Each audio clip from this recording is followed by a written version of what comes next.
Everybody, thank you very much for joining us, and Merry Christmas.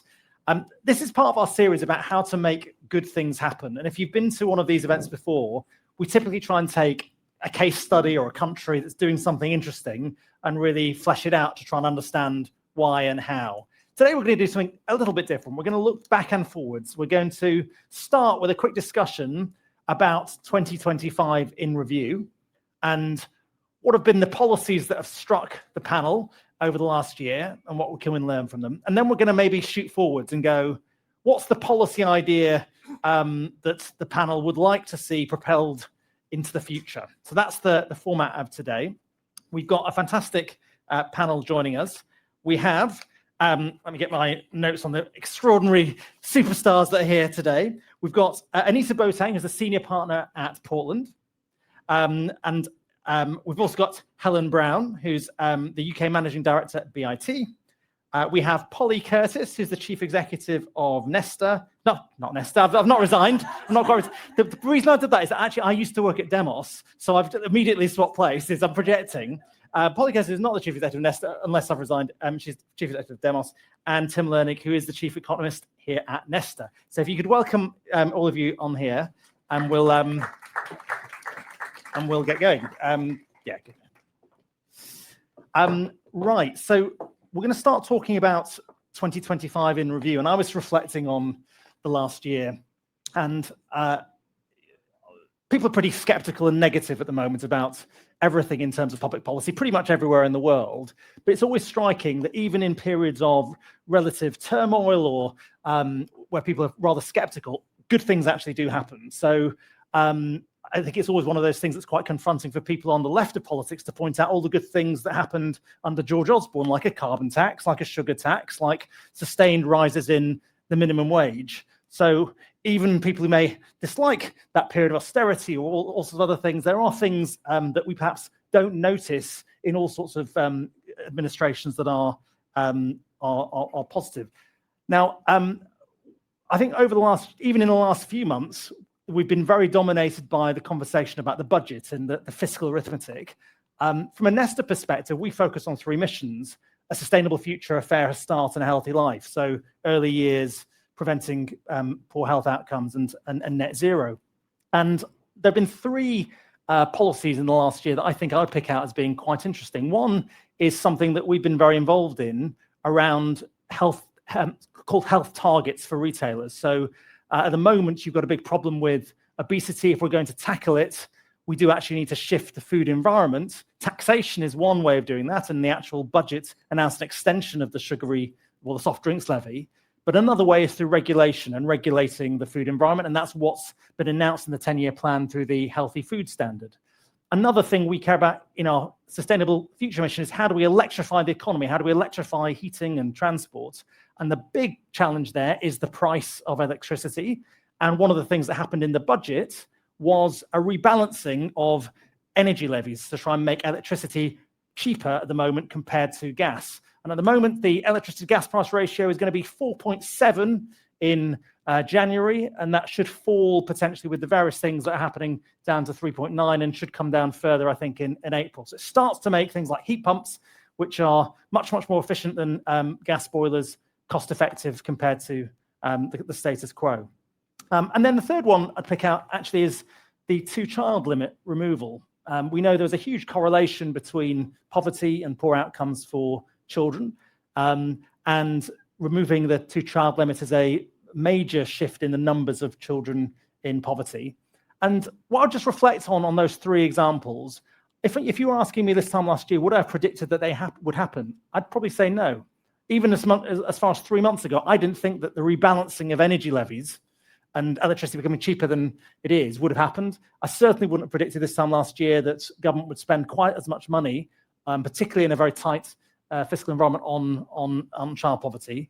And similarly on health, although the arguments on prevention are very well known, actually having tough measures like taxation and regulation is often not what health ministers and prime ministers have done. So I think it does show that counter to the fatalism that engulfs us right now, change is possible. Now, I'm going to go round the panel and get them to pick out a policy that struck them. Polly, why don't we start with you? So I thought I would talk about digital ID, choosing the one policy that has triggered a petition with 3 million names on and a debate in the Westminster Hall yesterday. And the reason I think it's interesting is because I think it holds so much promise on so many fronts. It has been so badly communicated that it's now really an existential threat. But I can't see a future state that works well for citizens, that is actually trusted by citizens, that doesn't have a better data strategy behind it. So I think a version of it is absolutely inevitable, but the way it was announced was absolutely terrible. And I think that is a cross-party view at the moment. But I think there is a big job to do across the system now to really bottom out what that policy is for. And that is the key kind of problem with it. They didn't work out their why before they announced it. So they didn't have a really strong case for it. But there is one. It's great. So I was in India a few weeks ago in Bangalore, and I was talking to the chief architect of the Indian ID scheme that is now covering 1.4 billion people. And I asked him what was his secret. He goes, well, we looked at what the UK did in 2008, and we did exactly the opposite. And what he meant by that was we didn't market this as a way of tackling, sort of spying on individuals and controlling them like we did around immigration. This was about empowering citizens in their interactions with the private sector and the public sector. And it was about making it easier to open a bank account or get insurance and interact with the state. And I think it's an interesting lesson, as you say, about what is the justification for this. And yeah. And it's worth, like, if you're really interested in it, it's worth watching Josh Simons's speech to Westminster Hall yesterday on it, because it did actually make exactly that case. It didn't mention right to work once. Right. It was all about ending the kind of fight in public services and making public services accessible and easy and in your pocket like your phone is. Great. Tim, what are you going to pick out? So for me, 2025 was the year of Britney Spears, because the Chancellor definitely thought Britney Spears was her hero. She stood up at the budget and pretty much said, oops, I did it again. And she put up tax rises by a really very large amount. But I'm pleased to say that Britney was also the person who inspired Angela Rayner, who didn't seem to want to build any more houses than her Conservative predecessors. Thankfully, it looks as though Angela's successor, Steve Reed, is much more interested in building things. He's the person who, as head of Lambeth Council, built all those towers near Vauxhall Station, and he seems to be taking a pretty similarly robust approach to house building. So I'm hopeful that 2026 will not be the year of Britney Spears, certainly when it comes to house building in Britain, and that we will get the houses we need for growth. And above all, we'll get the houses that young people need if they're to have a bat's chance in hell of having the sort of standard of living that people of my age could expect when we were your age. So, Tim, you must have lived through many ministers talk about their planning reforms and how they're going to build. Is the current set of planning reforms going to meaningfully do anything about the level of house building in the UK? So it's all about implementation. It's whether people are given permission on appeal. And we saw that recently. A film studio in Marlow had been rejected by the council on the grounds that they didn't think there was enough evidence that it would be used if it was built. Well, you know what? James Cameron and his friends in Hollywood, who were stumping out £800 million to build that film studio, I reckon were pretty confident that someone would use it. Because I don't know about you, but I've never spent £800 million without being convinced someone would want what I was building. And they went to appeal and they won on appeal. And that's what it's all about. It's the attitude in central government. It's not about the stated policies. It's the attitude. When push comes to shove and there is discretion, and our planning system is full of discretion, do you side with the people who say, not in my backyard? Or do you do, as the Prime Minister says he wants, build, baby, build? And Steve Reed, who was seen at Labour Party conference, I saw him in person wearing a ridiculous looking red baseball cap with the words build, baby, build on, does actually appear to mean it. I haven't had proof in the department he wears that hat to work literally, but there's some evidence that he's wearing it metaphorically, and that makes me very excited indeed. Anita, I've given you no warning on this question at all, but No. do you have a policy that you were looking back on in the last year that you wanted to pick out? Yeah, definitely. I would actually say the India trade deal, Really? as you referenced it, because I think that people are very critical about trade deals, full stop. They look at the literal predictions of the amount that it's going to generate and they go, well, that's not very impressive as a percentage of GDP. But these things are multipliers. As you get a deal going, as you get relationships built, as you get skills transferred, as you get kind of education, knowledge sharing, all of those things do multiply. And it's not something that's necessarily going to manifest in amazing transformative policy in time for the next general election. But those are the kinds of things that do, in the long run, and I mean it in the Economist sense, actually deliver some real tangible benefits. So I think it's been a big win of the government and something they actually haven't spoken about enough, perhaps getting onto a broader theme about courage to make arguments, because I think this is one thing that actually would generate the kinds of growth they're looking for. So I hosted an event just a couple of weeks ago with a load of Indian entrepreneurs who were looking to help to work with the NHS and were potentially interested in locating in the UK. It's a good example of this. The signal that a trade deal does is it sort of builds confidence that there is a there in that relationship. So I think you're right about it may not make a difference in the next 1 year or 5 years, but over 20 years it could.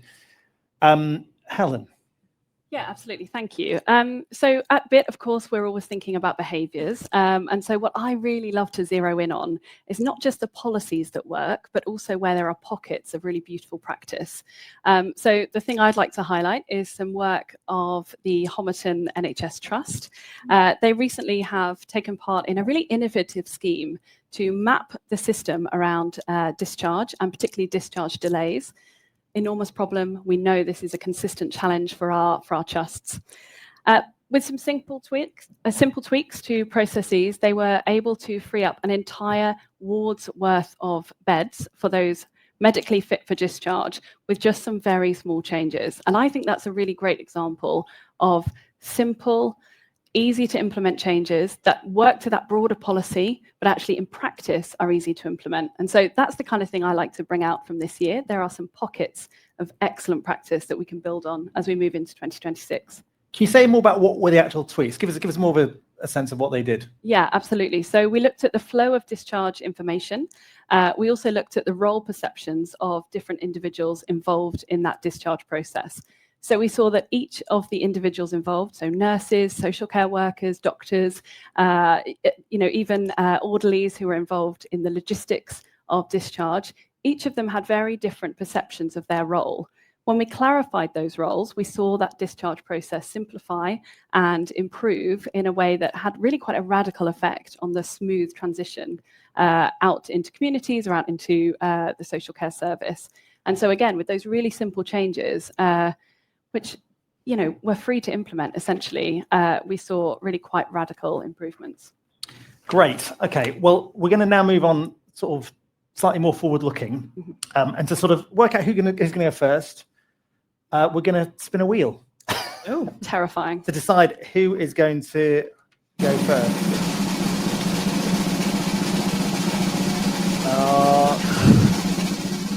Helen, looks like you. Great. Okay. So now we're going to talk. I think the basic idea here is we're going to talk about the future a little bit, and where are my notes? My notes are yes. You've got to come up with a sort of single line about your idea, how it would work, who would it benefit, how much it would cost, and why is now the right moment to actually do it. So that's the sort of you're going to have like 5 to 7 minutes each to sort of cover your idea. Perfect. Okay. So I think I have slides that will appear.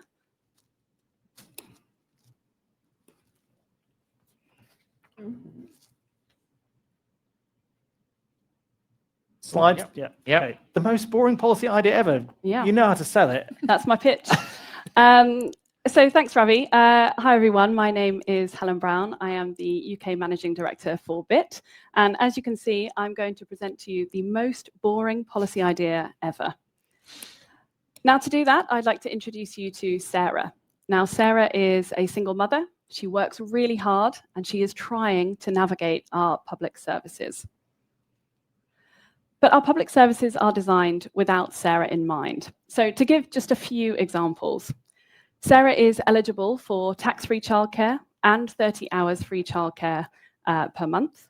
But every time she tries to access this, she falls into what we call the reconfirmation trap. So for those who are not familiar, every 3 months, Sarah has to dig out her login details, navigate an incredibly complex website, fill in her information to reconfirm that she's eligible, information which, by the way, the government already has, and then submit.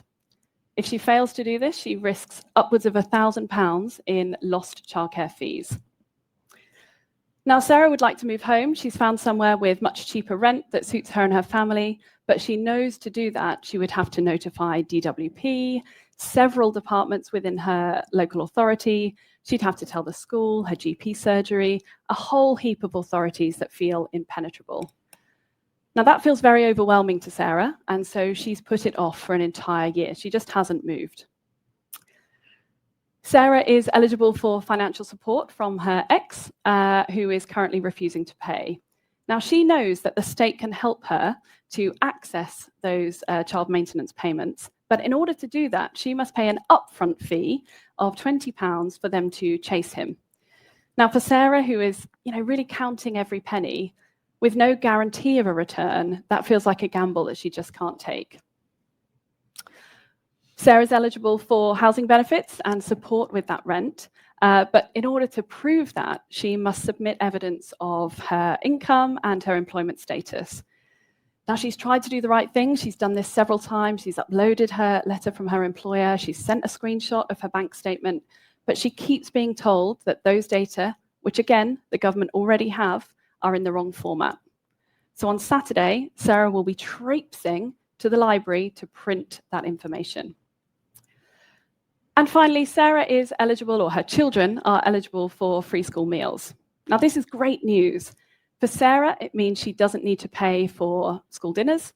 And for the school, it means they access additional pupil premium funding. There is, however, some stigma associated with pupil premium funding, and Sarah feels this shame very deeply. To access the funding, Sarah must again print, always irritating, print the form, drag it into the school office and identify herself and her children as eligible for free school meals. Now, this feels, again, shameful, overwhelming for Sarah, and so she's put it off for an entire term. And it's not surprising that many of these small frictions feel completely overwhelming to somebody like Sarah. We know that when we operate in an environment of scarcity, we tend to enter into tunnel vision. Now, anthropology and evolutionary theory tells us this is a great thing. If we have an immediate threat, we want to block out all the unnecessary noise. But in this case, the unnecessary noise is the admin that requires her to reconfirm her eligibility. It's printing out the forms. It's all that stuff that sits outside of Sarah's immediate field of survival vision. And so she just doesn't do it. It's too overwhelming. The mental load is too high. Now, to answer the question around cost, I really tried to get to this. We know there will be psychological and mental loads that are facing Sarah that feel incredibly high. As I mentioned, there are also financial implications if she doesn't take up these services in the way they are designed. If you multiply that by millions and even billions of individual interactions with our public service every day, we see that the cost to the state is likely impossible to quantify. At the very best, it's very high. But services that are default good are possible. So in Estonia, for example, the government cannot ask you for data that it already holds. So if it has your address on file with the health registry, for example, then with the population registry, then the health service must pull that address from there. We also see that in New South Wales, in Australia, they looked at the end-of-life journey. So previously, a grieving family had to notify 28 individual agencies in order to close accounts. Now, if you think back to Sarah and her shifting homes, looking for cheaper rent, we can see how much of a challenge this might be. Now, in Australia, you tell the government once, and the system automatically notifies the others. And so to the most boring policy idea ever, I would like to pitch for 2026 to see a national sludge audit. Now, I think we can fix our public sector architecture in 3 simple steps. So first, we map those small irritations, those frictions, where the cognitive load of interacting with a public service or a potential benefit are just too high. Next, we prioritize those frictions that are quick wins, that might be really easy to fix, and/or those that are likely to exacerbate inequalities. Then we simply remove the sludge. So we make simple tweaks, simple adjustments to better account for the realities of human behavior. So at its very simplest, and I should say cheapest, this could look like an internal workshop in which civil servants revise key communications. They could look to present key messages early, keep language very simple, be very specific about the actions they require, and they could remove unnecessary information. On the screen here, you can see a simulated eye tracking exercise we performed with the Australian government, in which we look to identify where our eyes are drawn to on those key government letters. And you can see there is a lot of extraneous information that we could cut to make it easier for citizens to interact with these services. So, with a national sludge audit, the most boring policy idea ever, I propose that we don't need a system built for the perfect bureaucrat. What we actually need is one built for the messy, chaotic reality of being human. Thank you. Not boring at all. Right, are we doing the who is next? I like the sense of jeopardy here.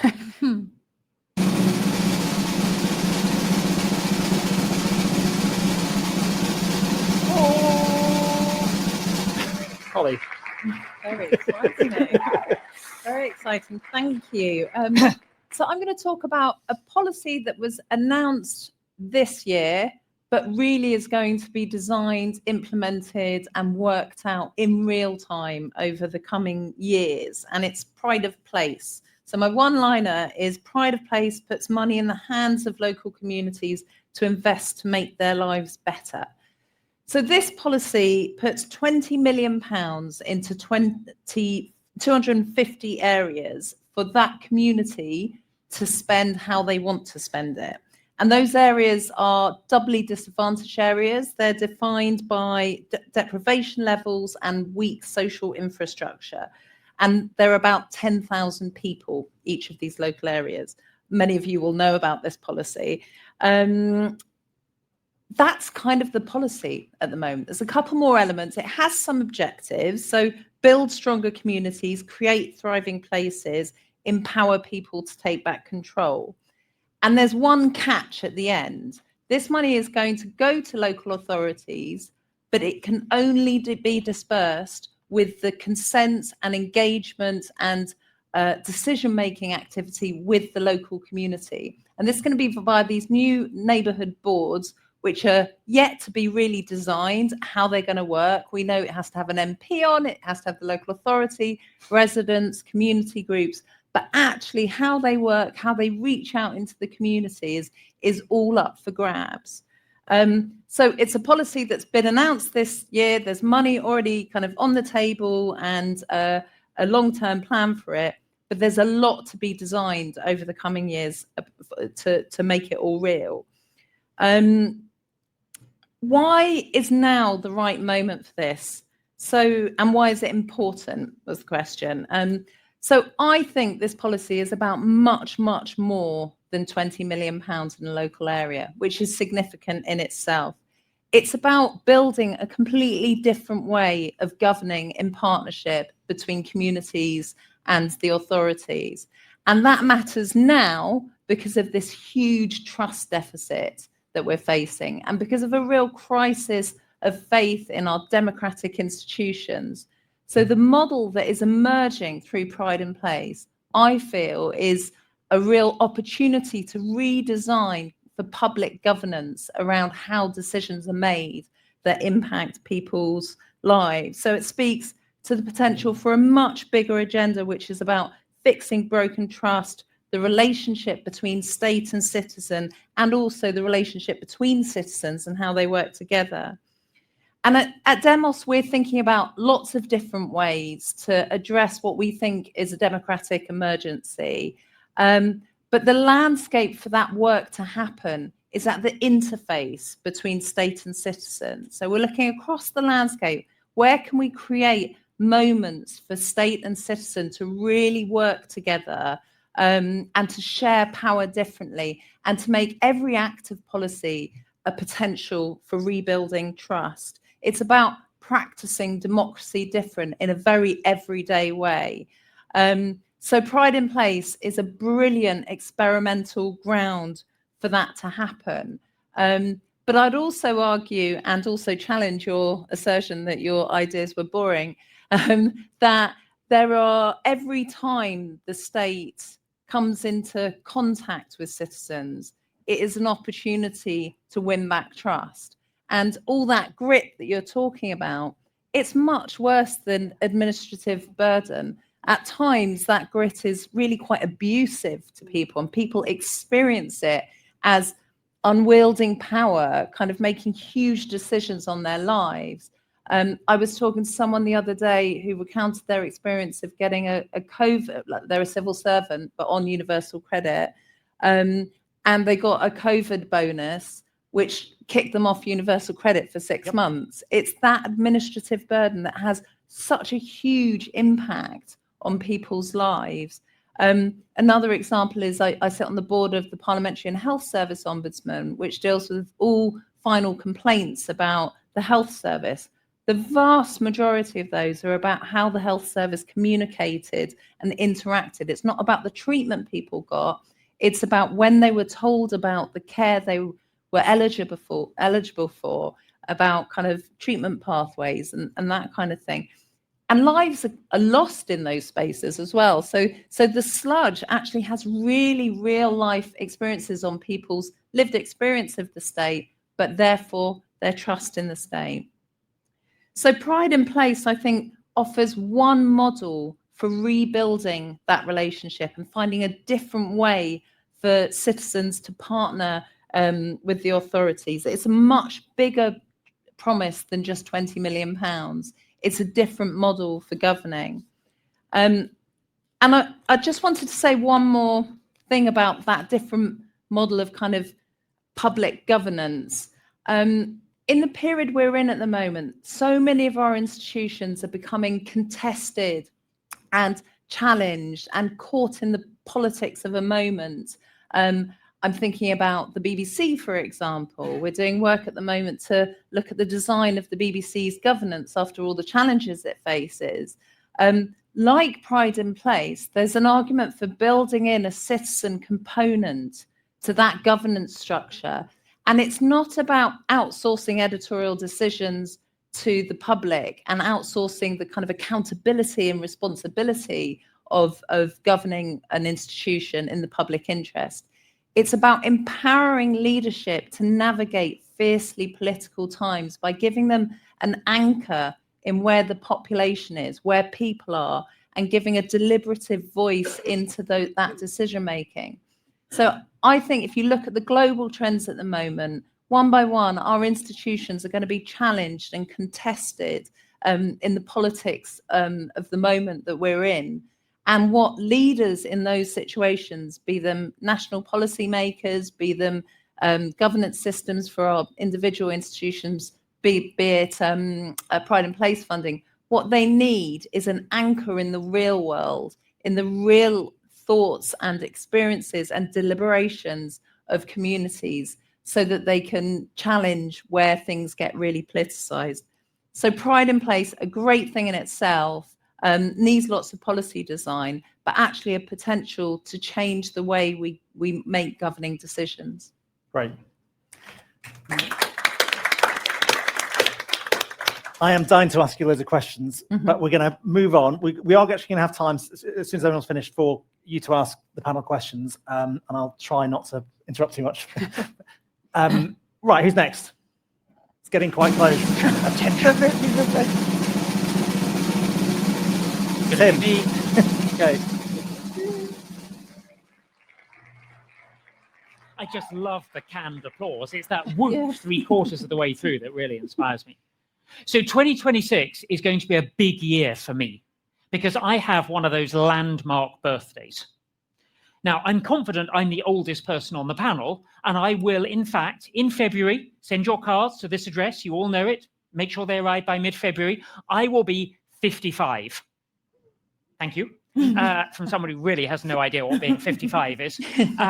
Now, most people don't think of 55 as a landmark birthday, but it is. Because at 55, you can take your pension. Not your state pension, obviously, but you can take your private pension. And for many professional people, including me, that is enough to retire on. My wife, whose birthday is 2 weeks before mine, we met at university, we're the same age. If we both retire at 55, we will get about £35,000 a year between us after tax.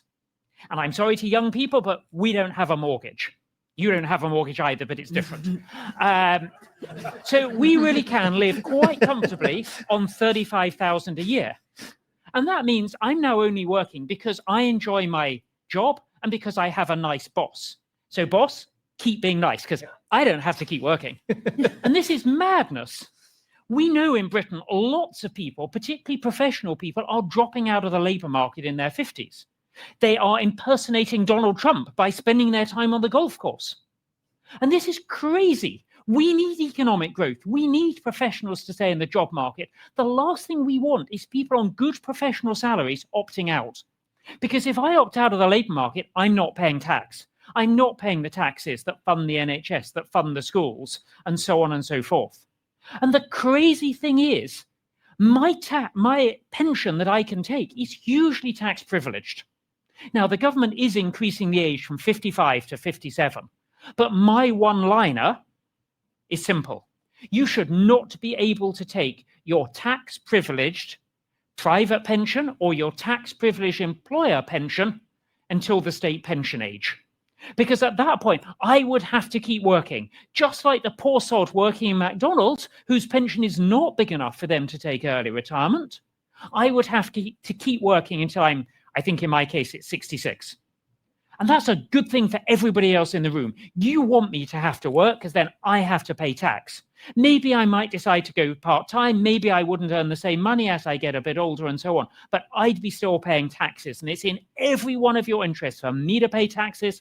And it's in every one of our interests for you, et cetera, right down to you to keep paying taxes to a retirement age. That's what we need to help Sarah. That's what we need to help places. And I'm confident that will help you as well in whatever you're about to say. How much more will my thing cost? About £1,000. Because it costs about £1,000 for you don't even need primary legislation. You just need to lay a piece of paper in Parliament to change the regulation. And then it could take place, say, in 6 months' time. You don't want somebody who's already given their notice to suddenly discover they can't get their pension in a few months' time. But we really shouldn't be giving much more notice than that. People of my age, affluent people who had a good education without paying university fees. We've had it too good all our lives. And you lot, the country as a whole, must start being a little bit nastier to people of my age. That's one way you can do it. I think that man's not clapping. I think he's about my age. You know, I can see what you're doing, sir. Everyone else was clapping quite loudly there. Yeah, they were, weren't they? Yeah.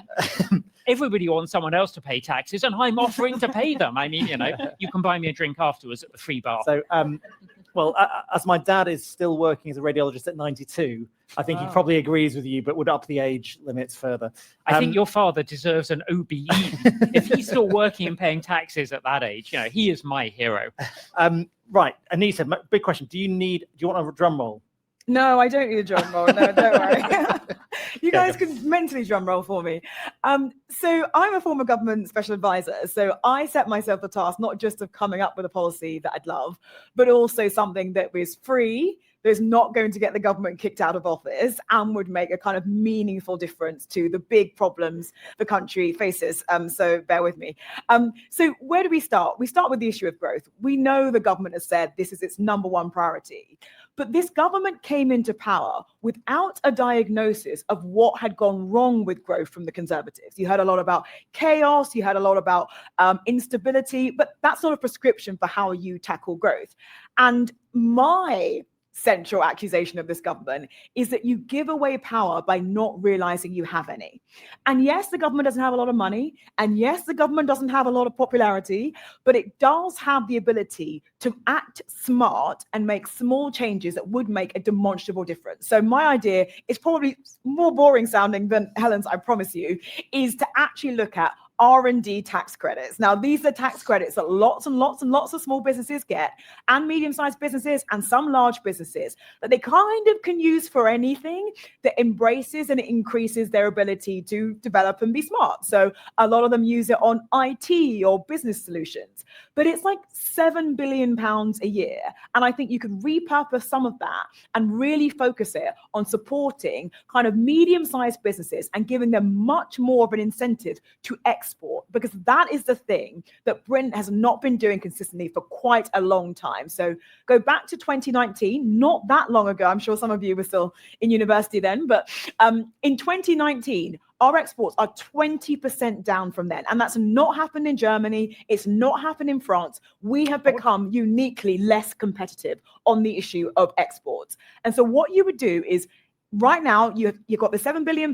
You keep 2 or 3 billion of that to ensure that you're supporting really the best and most kind of advanced parts of research and development, mostly life sciences, that kind of area.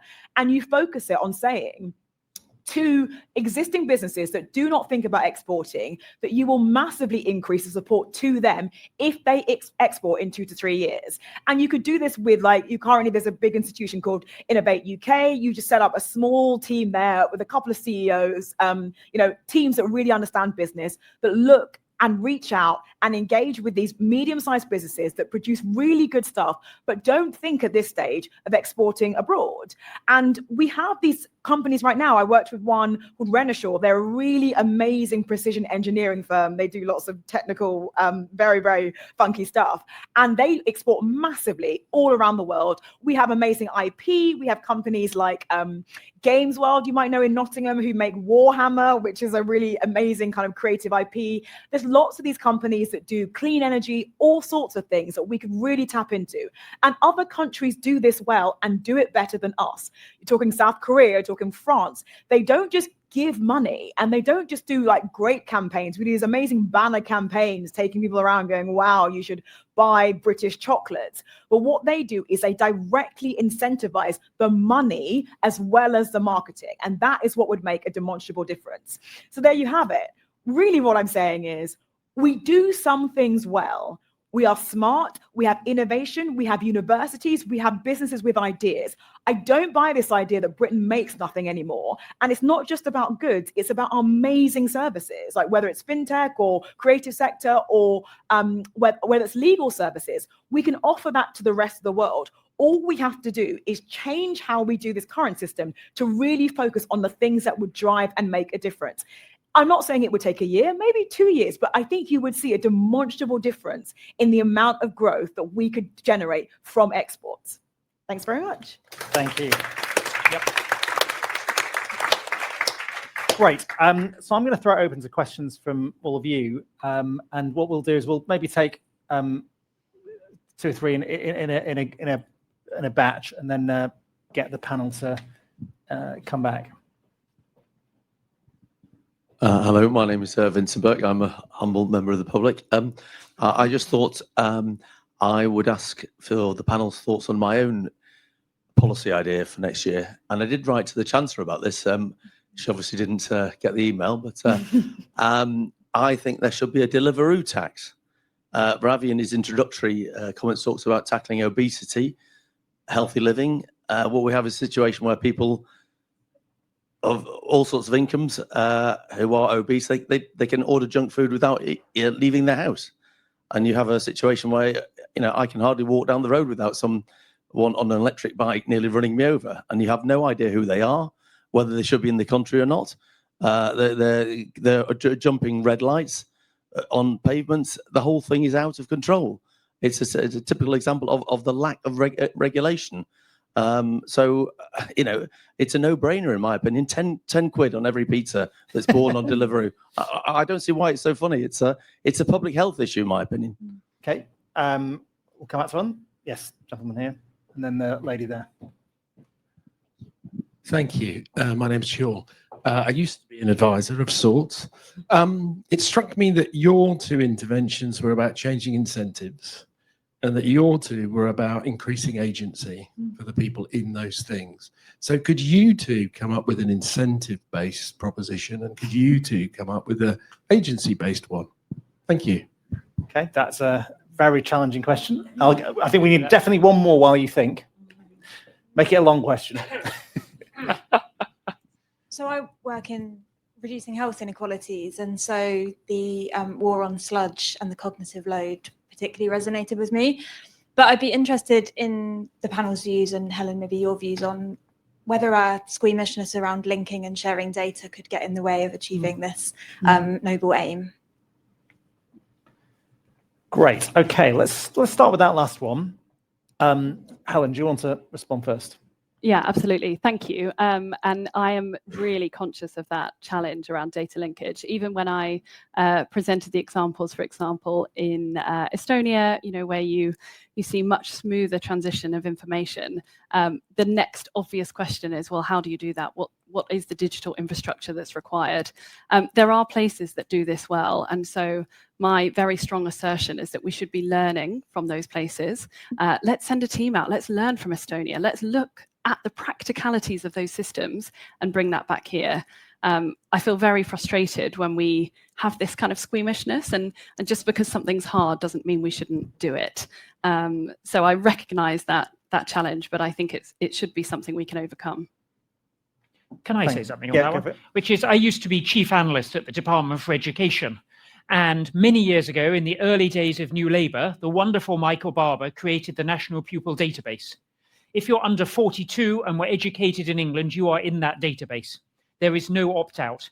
It records where you went to school. It records every single grade you got from the early years foundation stage profile up through Key Stage 1, Key Stage 2, Key Stage 3 when we had it, GCSEs, A-levels, the further education equivalent, and your university data. When I was at DFE, we managed, I can see one lady looking horrified. When we were at DFE, we managed to link that to income tax data. So I'm not saying I can look up your name and discover how much you earn. Obviously, there are protections against that sort of thing. But that's what tells us, for example, which are the most important GCSEs in terms of getting a job.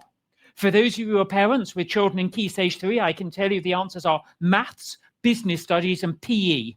Doing well in those three subjects is the best predictor of getting a good job and being well paid. Nobody knew that till we created that database. Doing well in drama reduces your lifetime income. Sorry for any of you who've done that, but that's the truth. But these sorts of data are immensely powerful in helping us understand what does and does not work in the university sector as well as in schools. And we absolutely need it in health. If we have it in health, it is simple. Fewer people will suffer. We will discover all sorts of medicines that contradict each other, that in the sorts of scale trials we've used, we have never found that we are literally killing some people or we're giving them two medicines that cancel each other out. And I think it is unethical not to match data. And that is a hill on which I am willing to die as an analyst. I wanted to just explore a little bit the notion of squeamishness, because we all give our data to multiple platforms in multiple ways. We are very, very free and easy with our data now. Problem is we trust Facebook more than we do the government. And that is a fundamental and difficult challenge to overcome. But also we have to be really clear-eyed about the diversity of views on this in the country. There's obviously a really hardcore of people who are very, very exercised about this and willing to campaign and be motivated to oppose this. There are also people who think the government does this already. Look, most people think the government does this already. Government actually does do this in lots of different ways really badly at the moment. So there is so much to say about how having better data could be more controlled like Estonia does. So there are many, many arguments to make about this.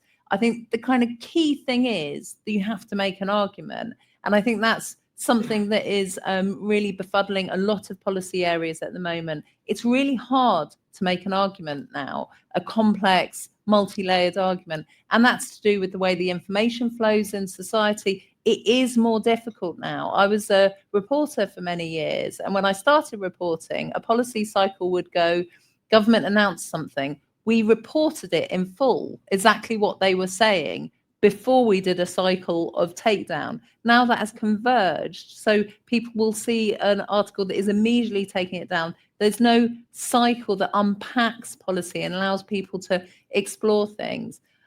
People are reading more than ever before, but understanding less in many ways. So I think that kind of communications challenge around policy is something that any government needs to get to grips with. Great. I'm going to move to the next question now, which is about trying to, well, for you to think about agency enhancing interventions and you to think about using incentives. So none of you have had a drink, so your creativity may not be at its peak, but go on. Who wants to go? Anita, do you want us to kick off? I wasn't sure whether you meant making our ideas more agency focused or just see what's interesting about agency-based ideas is they're much more about the government, I think this is to Polly's point, having confidence in itself to mount an argument and to build trust. And I think that the one thing that this government, and the reason why, in fact, I went on the incentive thing is you can't really go wrong with an incentive. It sort of drives it. This government has had a real challenge with having the courage to make an argument, to take on the narrative, to decide that it's got the biggest bully pulpit in the UK, which is by virtue of having the government and being in power and being able to hammer an argument over and over again, rather than just deciding the argument's been lost already or deciding where the public is and then trying to go in their position rather than trying to drag the public, sometimes kicking and screaming, to a different position. And I think that is, if I had to kind of typify the problem of agency-based policies, is right now, I think that's what's happening. But if I had to come up with a policy solution that would be specifically about empowering people, it would be much more a real ramp up of the devolution and local government agenda. I've been a local councillor, and I do think that all politicians are not seen as being the same. And I do think there's a lot more trust in local politicians and regional politicians to champion best interests than there are on the UK government side. But I think that that's a cop-out, and the government needs to fight for its own ability to make its own case, rather than just thinking devolution is the answer to showing people that politicians actually make a positive change. So I'm going to build on that by saying that in January 2020, I taught at an American liberal arts college in Minnesota. And I can tell you, if you ever think you're cold, you haven't been to Minnesota in January. But one thing that was going on at the time was the Iowa caucuses to see who would be the Democratic nominee. Ultimately, it was Joe Biden. I tried to go and hear Joe Biden, but I was literally beaten back by piles of snow when the road was closed. But I got to meet Pete Buttigieg, who had been mayor of South Bend, Indiana, and I had a chat to him afterwards. And so my specific idea on devolution is that any power that Pete Buttigieg had as mayor of South Bend. Anyone been to South Bend? Exactly. No one cares about South Bend. It's a boring, nothing, uninteresting place. But the powers he had as mayor were by and large greater than the powers the Scottish government has, the Welsh government has, the mayor of London has. So my policy proposal is simple, my agency proposal. Any power that Pete Buttigieg had should go to any devolution area the same size with the same population as he had. No ifs, no buts. If Pete Buttigieg can have the power, so can Andy Burnham. Okay. What he does with it is up to him. That's my thing on agency, and it builds on your point on devolution. Okay.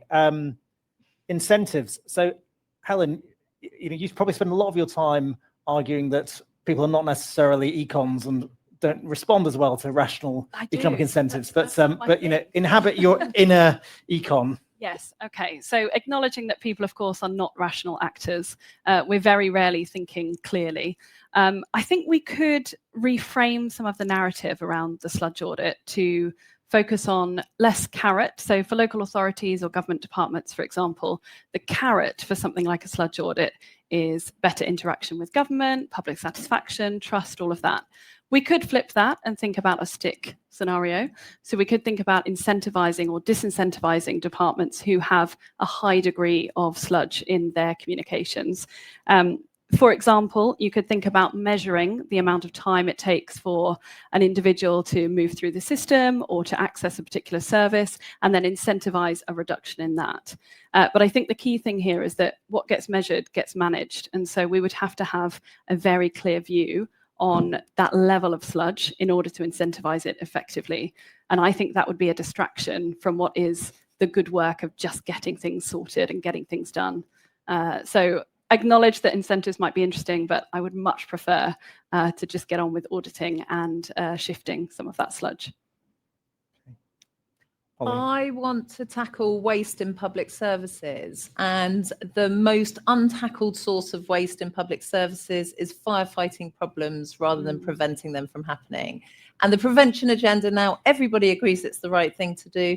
We're really struggling to make significant steps that are system-wide rather than specific interventions. So the incentive I would introduce is a new accounting mechanism in the budget that would split departmental expenditure by revenue, capital and prevention. So to create a prevention budget for every department, and in that you would be creating a forced way to make this happen at scale and be a much bigger visible project. Great. In the interest of time, I'm going to try and answer your question about Deliveroo, and then if anyone else wants to jump in, please do. But my answer would be, if you're going to tax food companies, you should probably tax sugar and salt across the whole industry at the same rate, so that it creates a sort of level playing field and you're not sort of discriminating against one particular sector than the other. I think it would then incentivize reformulation and Deliveroo to promote better food. I think the other thing you could do, if you didn't want to go down the tax route, because obviously taxing food right now when inflation has been so high is difficult, is to say to Deliveroo, we're going to measure the average healthiness of what you sell across the whole range of things, and we want you to improve that year on year by 3-4%. And what would they do? They'd promote in their algorithm in their shop more healthier products. They might shift the defaults in terms of the sort of portion size, which is a big issue, I think, on takeaway food. So that's what I'd do if you didn't want to go down the tax route. But to be honest, the first best answer is always a tax on sugar and salt. It's just really, really difficult politics. But the thing is, so the one thing I'll add to this gentleman's point, which is I think the question of when you regulate something and when you tax it is one that people in public policy should think about a lot more. Because actually, all those people are breaking the law.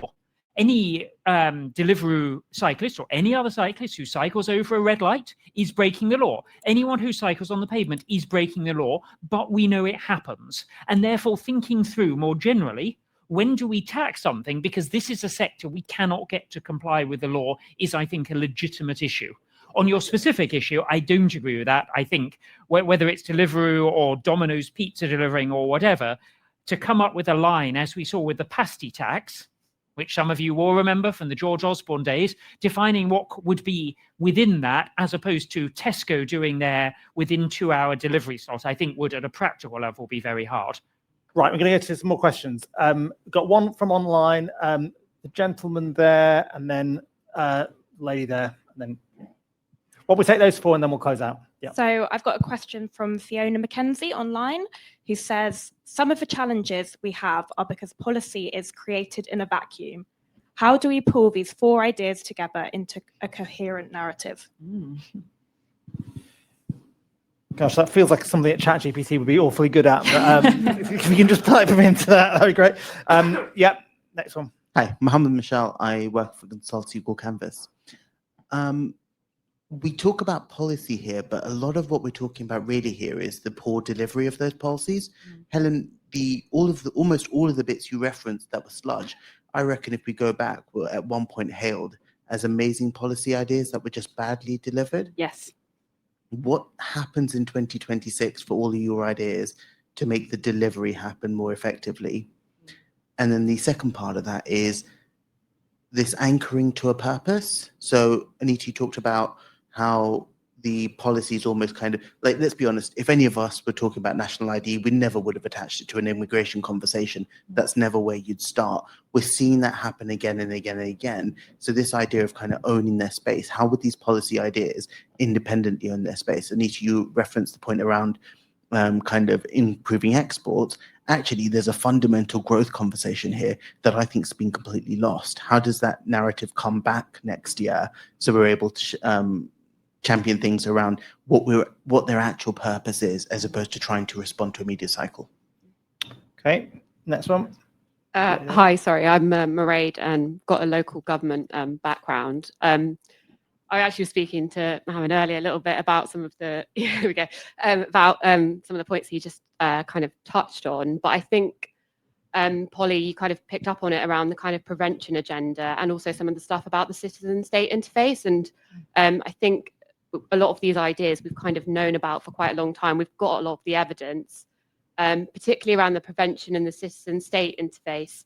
We know that some of this evidence, it's over the kind of 5, 10, maybe 20-year period that you're seeing some of those like positive outcomes. We know that potentially with the kind of political cycle that patience isn't there.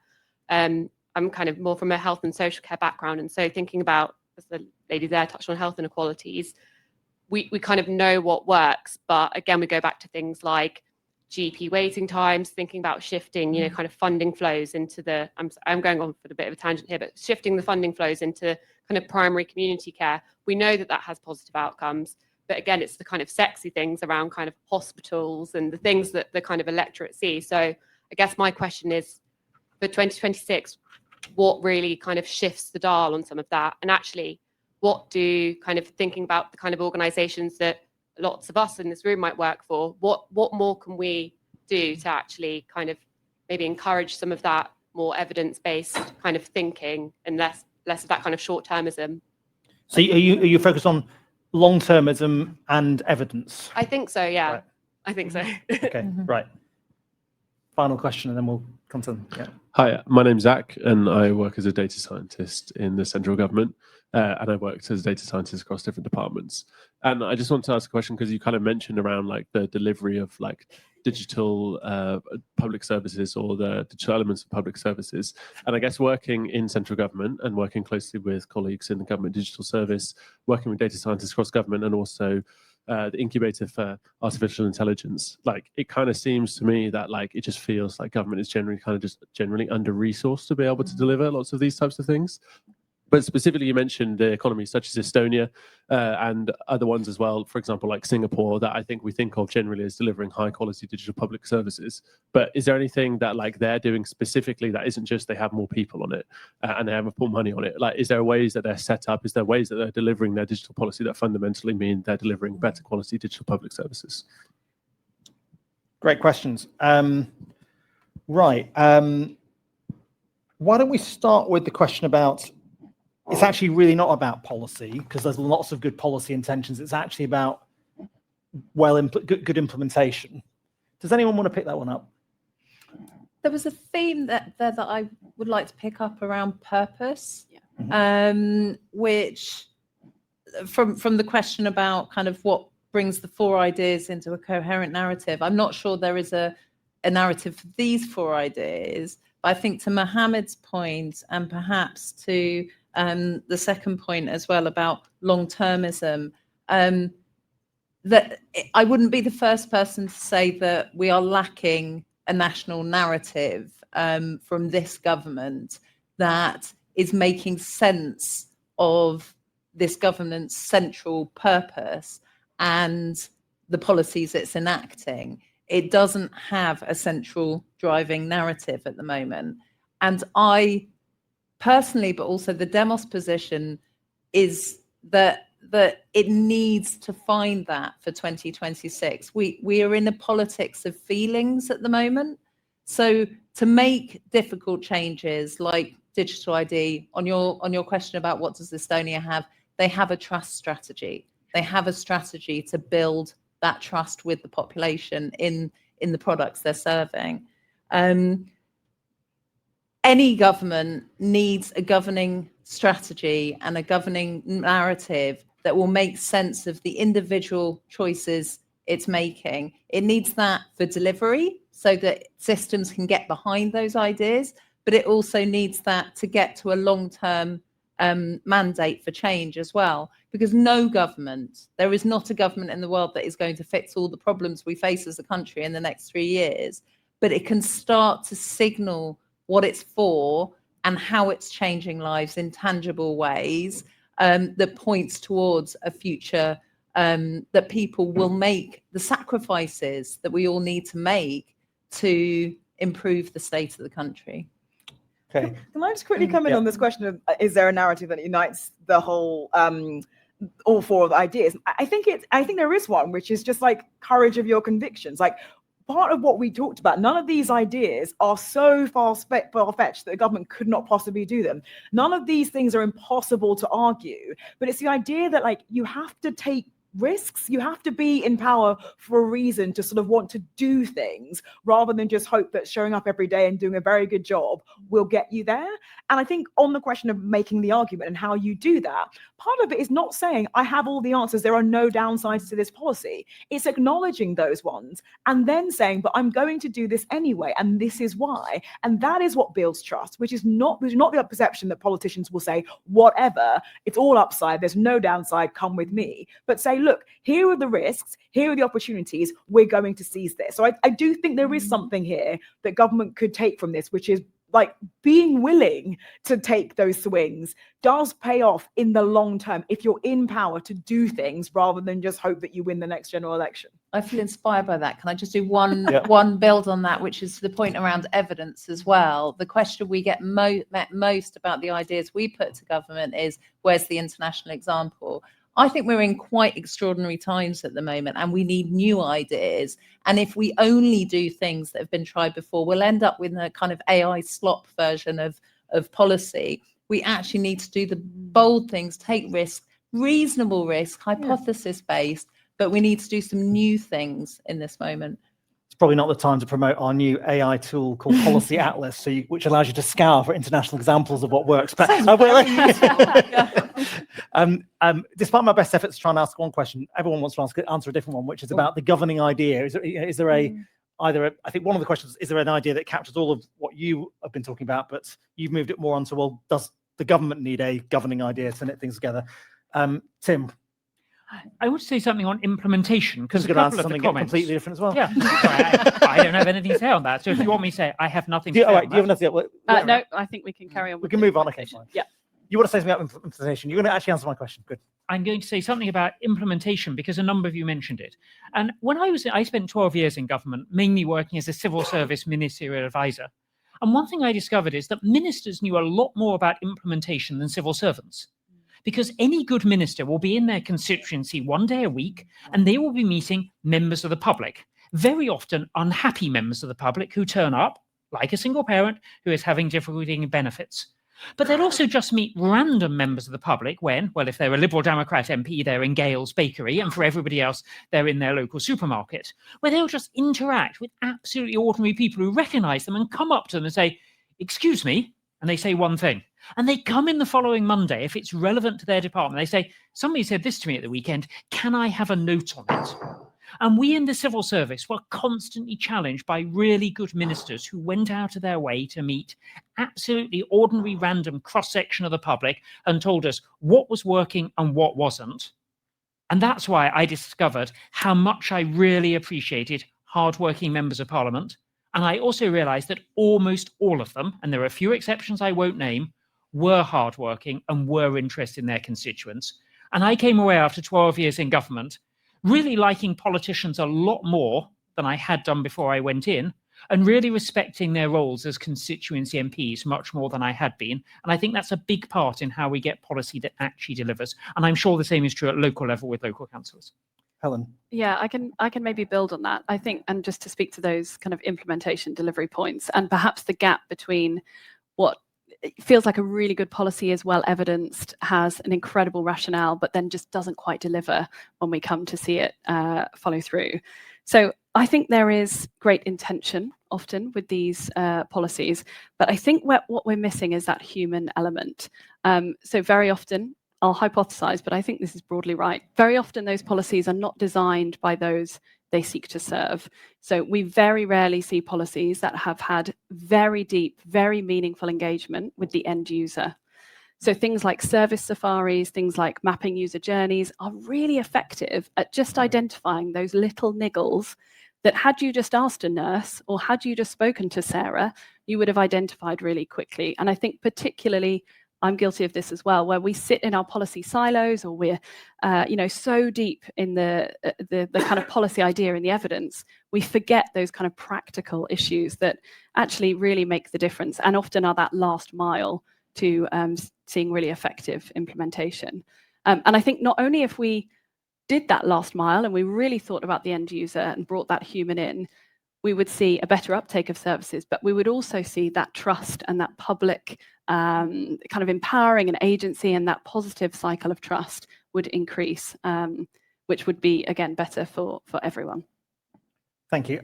Can I come on to sort of the question about delivery of digital public services, and why are we not as good as Singapore or Estonia? Is it about a lack of resources? Yes. Really, so I mean, I'm going to challenge this one, because the civil service has grown enormously in the last 10 years. I'm now the lead NED at the Department of Energy and Net Zero, and it's now about 4,500 people, about 3 times the size it was when I was there in 2013, which is a hell of a shift. And that's replicated right across Whitehall. There are lots of civil servants. So is it numbers or is it quality? No, there's too many people. Well, it's not quality. I'm not saying the people are bad quality, but there's too many people and not enough skills. So when I was chief analyst at DFE, I lost one of my data scientists to the private sector because she got a pay offer that was 4 times her current rate of pay. And she told me she would stay in government service if I could double her pay. And that was a pretty good offer on her part. She was willing to work for half the pay she could get in the private sector. And the best I could get her, having gone to the permanent secretary and literally gone down on one knee, was a 25% pay rise. And as she said, she wanted to buy a house. She was on 40,000. I could get her 50. She said she'd stay for 80, and she took 160. There are some jobs that are just technical. And again, we have the data from that data set I talked about earlier. We can just benchmark these jobs in the private sector. I can tell you that if you want to hire an LSE economist aged 28, this is the distribution of salaries of LSE economists. Now, I'm not saying we do want to apply LSE economists or whatever, but we should at least look at that data. And we are not looking at that data. You can get good historians quite cheaply. And that's why the upper ranks of the civil service are full of high quality historians. But you cannot get a good data scientist cheaply. And that will often mean someone in the middle of the rankings as a data scientist, and I hope this will be true for you one day, will be paid more than the permanent secretary. And there is nothing wrong with that. If you want technical skills, you've got to pay them. Because as Margaret Thatcher said, and on this and not very much else, I am a Thatcherite, you cannot buck the market. Because when you do, it bucks back. So, Tim, I did modern history as my degree. What were you saying about that pension that you can take? Yep. As a point, I think mine's the pension you get when you've been an economist and you have a very good pension. And that's why if you're not nice to me, I can walk out tomorrow. You might not be able to, boss. Sorry. Exactly. So I think there's an interesting point. There's a good book by Dan Wang on sort of the contrast between all the lawyers in America and all the engineers in China. I said I was in India recently, and just being in Bangalore, where there are just lots and lots of fantastic software engineers. And the critical thing is they're not just there, they're there at the highest echelons of the organization. And there is an engineering culture rather than a culture of sort of criticism and deconstruction, and frankly too many economists in my view. I mean, that was what my answer was going to be. My answer was going to be it's more cultural, which is I think that politicians do their best when it comes to understanding data, but it doesn't run in their DNA in the same way as like understanding the media does. And so what gets prioritized within departments and how that thinking embeds itself and spreads across the department is really where the struggles come in, as well as I think fundamentally the skills question. But when you find a minister who does, try and take a job in that department. So when I worked for Rishi Sunak in the Treasury, he was a guy who actually used to program spreadsheets in his spare time. And there were people who were attracted to work in the department because they knew he was serious about it. So my career advice to you, Google the ministers, work out which department you want to work in. I promise you some drinks. So what we're going to do is end with Polly talking about this, and then I might come back to Helen and talk about evidence and maybe long-termism as well. So just a very quick point of on this. Who does what? What does the centre do? What happens locally? The NHS and local government is way too fragmented on data. The centre isn't muscular enough at the moment. So while we're doing all this devolution, there are some things the centre needs to absolutely ace and be quite muscular about. And I think the data strategy is a part of that. Okay. Great. Yeah. So I guess one thing I'd like to really end on is perhaps to come back to this idea of culture and how we can embed a culture of experimentation and the use of evidence in some of these policies. I'm really excited about things like Pride in Pace, which I think will bring to fore really good and small pockets of innovation that we can use as proof of concept or evidence for some of these more radical ideas.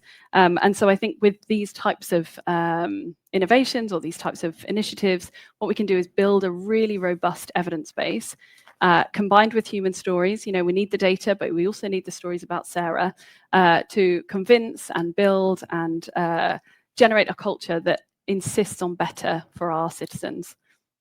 Great, thank you very much. Thank you very much to all of the panel. Fantastic discussion. Thank you all to all of you for questions and online. We'll close there, but I hope that some of your I hope the sort of Father Christmas of policy world comes and answers your sort of policy wishes in the future. And yeah, looking forward to carrying on the conversation over a drink. Thank you very much.